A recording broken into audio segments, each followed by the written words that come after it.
mundo. Balcón al mundo con el periodista Pedro Sepsek. Bueno, vamos con don Pedro Sepsek a ver cómo está el panorama de Perú. Buenos días, don Pedro.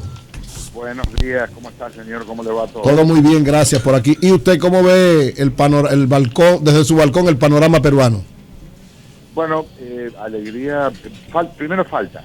Todavía, como hay una serie de datos que dicen muchos observadores pueden favorecer a Keiko Fujimori, hay que tener cuidado con pensar que ya terminó el proceso y que Pedro Pablo Kuczynski será el próximo presidente, pero en la práctica dio vuelta lo que eran las últimas encuestas que se habían hecho 6-7 días atrás, y muchos dicen que cuando llega el momento de la verdad es cuando se está en la cola ahí para votar, y parece que hubo un porcentaje bastante respetable de gente que decidió a último momento por quién iba a poner su sufragio. En todo caso marca lo que representa a nivel del hemisferio, cómo se está moviendo desde la izquierda y desde el centro hacia el centro derecha y derecha, porque tanto Kuczynski como Fujimori son conservadores de distinta especie, digamos, ¿no? Sí, así es. Don Pedro, ¿podríamos decir que el vuelco que se dio de un sector importante de la izquierda hacia PPK puede haber determinado esa victoria ya sí, casi señor. Virtual? Sí, señor. Sí, señor, sin ninguna duda. Si gana Kuczynski, tendrá que agradecerle curiosamente a la izquierda, incluyendo gente que unos meses atrás hubiera dicho que se cortaba las venas antes que votar por un candidato conservador, pero el apellido Fujimori despierta tanto resentimiento en tantas personas que aquí, si gana Kuczynski, es por la gente que quería Kuczynski y por la gente que detesta a la familia Fujimori. La multiculturalidad de Perú, el hecho de que los votos que llegan más tarde sean lo de la selva, de las áreas lejanas, ¿pueden favorecer a Keiko? Exactamente, eso es lo que mencionaba al principio. Sí. Aquí hay dos áreas donde puede haber un movimiento importante. Los peruanos en Estados Unidos, que hay una cantidad muy respetable de gente que estaba de acuerdo con Fujimori, eso por un lado, y por otro lado los cubanos, por otro lado los peruanos que viven en áreas remotas, que viven en áreas donde en general se manifestaba un apoyo importante para Fujimori. Por eso, como la diferencia es tan pequeña y dicen que todavía les va a llevar por lo menos 3-4 días más tener los votos totales, no hay que cantar victoria, pero el asunto sopla en dirección al señor Kuczynski. En el caso de que Kuczynski saliera electo, viendo la experiencia que tenemos ahora, de alguna manera salvando la situación, pero en Venezuela el Congreso en manos de la oposición, en el caso de Perú estaría también el Congreso en manos de la oposición de manera abrumadora, ¿no sería dificultoso? ¿Un gobierno se vería con mucha dificultad de Kuczynski? Bueno, sí es una realidad, pero al mismo tiempo una de las cosas que sí se generaría muy posiblemente es un apoyo considerable de gente de Fujimori contra la izquierda. Ahí sería al revés.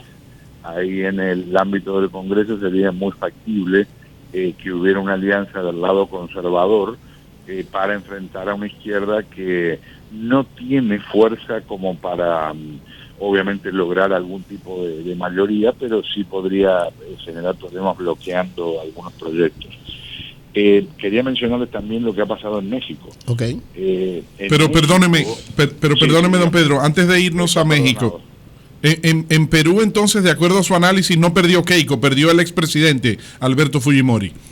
Sí, claro. O sea, si ella pierde finalmente será por el peso muerto del legado del gobierno de su padre. Sin ninguna duda. Aunque lo que la puede resucitar es el legado de su padre, que fue su acción contra Sendero Luminoso y el voto de la selva y de las zonas aisladas. Sí. Pero pensamos que ella había logrado rebasar ese cuestionamiento. Sí. Sí, no. Y además pasó una cosa, ustedes saben, que en la primera encuesta pareció que no había dado un impacto negativo, pero ayer al salir de votar muchas personas lo mencionaron, y es el caso de este hombre Joaquín Ramírez, que fue denunciado como alguien vinculado al lavado de dinero, y él era director de la campaña de ella, así que eso fue una influencia negativa considerable también. Okay. Y en el caso de México, don Pedro.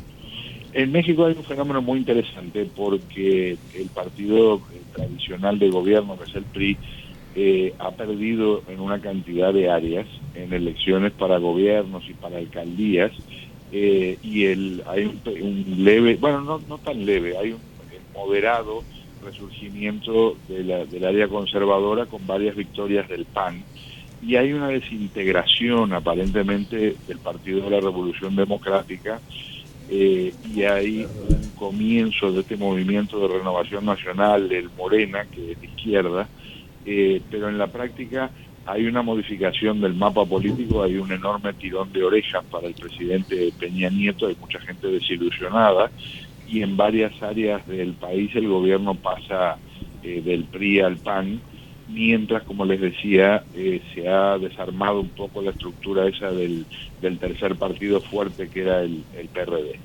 Bueno, Pedro. Ajá. ¿Y qué le pasó al APRA que casi ni se menciona? Se ha extinguido. Esto es como los partidos estos tradicionales, por ejemplo, el Partido Colorado en Uruguay, que pasó de ser el gobierno durante décadas a tener 12% de los votos, como algunos partidos tradicionales venezolanos, de los que se oye poco y nada, que estuvieron vinculados a lo que mucha gente considera ese tradicionalismo que hizo daño, porque eran políticos que muchos dicen estaban en la política por lo que representa el poder, no necesariamente en todos los casos por temas de corrupción, pero en muchos sí, y entonces están relacionados a lo que es ese concepto, vamos a decir, de anquilosado, ya fosilizado, de una política que se ha ido quedando por el camino en Latinoamérica. Don Pedro, me escribe también una puertorriqueña, Alejandra, sobre la situación de la candidatura presidencial